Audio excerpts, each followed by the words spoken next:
नमस्कार साथियों, स्वागत है आप सभी का आपके अपने YouTube चैनल में। आज मैं जीके के कुछ महत्वपूर्ण प्रश्न लेकर आया हूं, जो कि परीक्षा की दृष्टि से बहुत ही महत्वपूर्ण प्रश्न। चलिए चर्चा करते हैं। आज का हमारा पहला प्रश्न है, मानव शरीर के लिए ऊर्जा का मुख्य स्रोत है। ऊर्जा का मुख्य स्रोत कार्बोहाइड्रेट्स है। बी हमारा सही उत्तर होगा। अगला प्रश्न, शरीर का निर्माण करने वाला पोषक तत्व है। शरीर का निर्माण करने वाला पोषक तत्व प्रोटीन है। ये हमारा सही उत्तर होगा।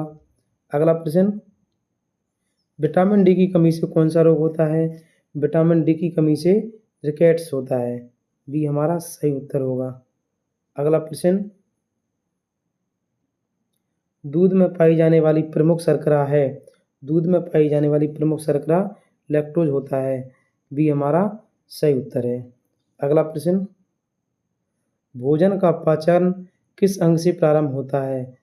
भोजन का पाचन मुख से प्रारंभ होता है। सी हमारा सही उत्तर होगा।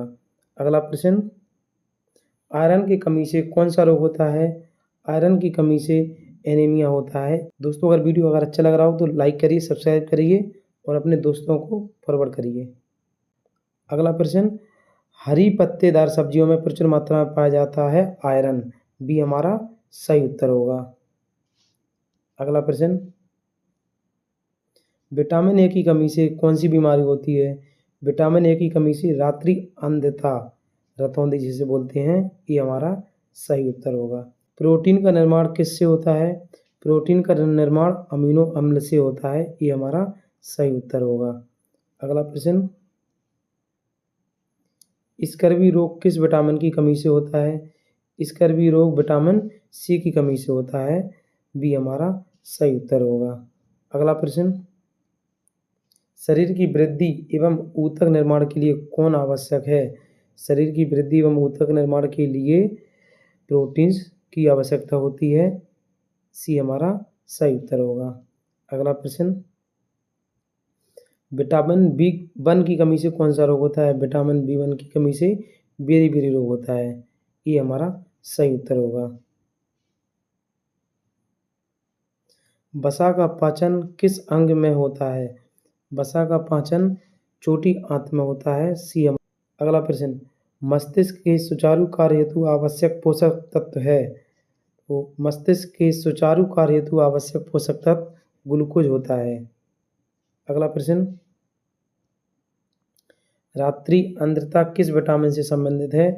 रात्रि अंधता विटामिन ए से संबंधित है। बी हमारा सही उत्तर होगा। अगला प्रश्न, कैल्शियम का प्रमुख स्रोत क्या है। कैल्शियम का प्रमुख स्रोत होता है दूध। ये हमारा सही उत्तर होगा। अगला प्रश्न, ग्लूकोज का ऑक्सीकरण कहाँ होता है। ग्लूकोज का ऑक्सीकरण माइटोकॉन्ड्रिया में होता है। बी हमारा सही आंसर होगा। सनशाइन विटामिन किसे कहते हैं। सनशाइन विटामिन विटामिन डी को कहते हैं। बी हमारा सही उत्तर होगा। अगला प्रश्न, दालों में मुख्य रूप से कौन सा पोषक तत्व होता है। दालों में मुख्य रूप से प्रोटीन होता है। बी हमारा सही उत्तर होता है। अगला प्रश्न, वसा का संचय शरीर के किस भाग में होता है। वसा का संचय यकृत व ऊतक में होता है। बी हमारा सही उत्तर होगा। अगला प्रश्न, प्रोटीन का पाचन किस एंजाइम द्वारा होता है। प्रोटीन का पाचन पेप्सिन एंजाइम द्वारा होता है। ये हमारा सही उत्तर होगा। अगला प्रश्न,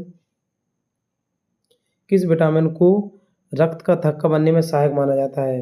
विटामिन के को रक्त का थक्का बनाने में सहायक माना जाता है। अगर शरीर में विटामिन के की कमी हो जाए तो शरीर से थक्का नहीं बना पाएगा। तो हमारा सी हमारा सही उत्तर होगा। अगला प्रश्न, पालक में किस खनिज की मात्रा अधिक होती है। पालक में आयरन की मात्रा सबसे अधिक होती है। ये हमारा सही उत्तर होगा। अगला प्रश्न, शरीर में सबसे अधिक ऊर्जा देने वाले पोषक तत्व हैं। शरीर में सबसे अधिक ऊर्जा देने वाले पोषक तत्व वसा होते हैं। ये हमारा सही उत्तर होगा। अगला प्रश्न, संतुलित आहार का अर्थ है। संतुलित आहार का अर्थ सभी पोषक तत्व उचित मात्रा में हों, यही संतुलित आहार होता है। बी हमारा सही उत्तर होगा। अगला प्रश्न, भोजन से प्राप्त ऊर्जा की इकाई है, भोजन से प्राप्त ऊर्जा की इकाई कैलोरी होती है। बी हमारा सही उत्तर होगा। अगला प्रश्न, किस विटामिन की कमी से मसूड़ों में खून आता है? विटामिन सी की कमी से मसूड़ों से खून आने लगता है। बी हमारा सही उत्तर होगा। अगला प्रश्न, शरीर में प्रोटीन का अतिरिक्त भाग किस में परिवर्तित होता है? शरीर में प्रोटीन का अतिरिक्त भाग वसा में परिवर्तित होता है। ये हमारा सही उत्तर होगा। अगला प्रश्न, विटामिन B12 का प्रमुख स्रोत है। विटामिन B12 का प्रमुख स्रोत मांस एवं अंडा है। बी हमारा सही उत्तर होगा। अगला प्रश्न, इंसुलिन किस अंग से स्रावित होता है? इंसुलिन अग्नाशय से स्रावित होता है। बी हमारा सही उत्तर होगा। अगला प्रश्न, शरीर में जल की कमी को क्या कहते हैं? शरीर में जल की कमी को डिहाइड्रेशन कहते हैं। ये हमारा सही उत्तर होगा। अगला प्रश्न, शरीर में कौन सा खनिज थायराइड ग्रंथि के लिए आवश्यक है? शरीर में थायराइड ग्रंथि के लिए आयोडीन आवश्यक है। बी हमारा सही उत्तर होगा। अगला प्रश्न, भोजन में खनिजों की कमी को क्या कहते हैं? भोजन में खनिज की कमी को कुपोषण कहते हैं। ये हमारा सही उत्तर होगा। अगला प्रश्न, भोजन में फाइबर का कार्य है। भोजन में फाइबर का कार्य पाचन में सहायता करना। बी हमारा सही उत्तर होगा। अगला प्रश्न, किस विटामिन को एंटी एनीमिक फैक्टर कहा जाता है? विटामिन B12 को एंटी एनीमिक फैक्टर कहते हैं। ये हमारा सही उत्तर होगा।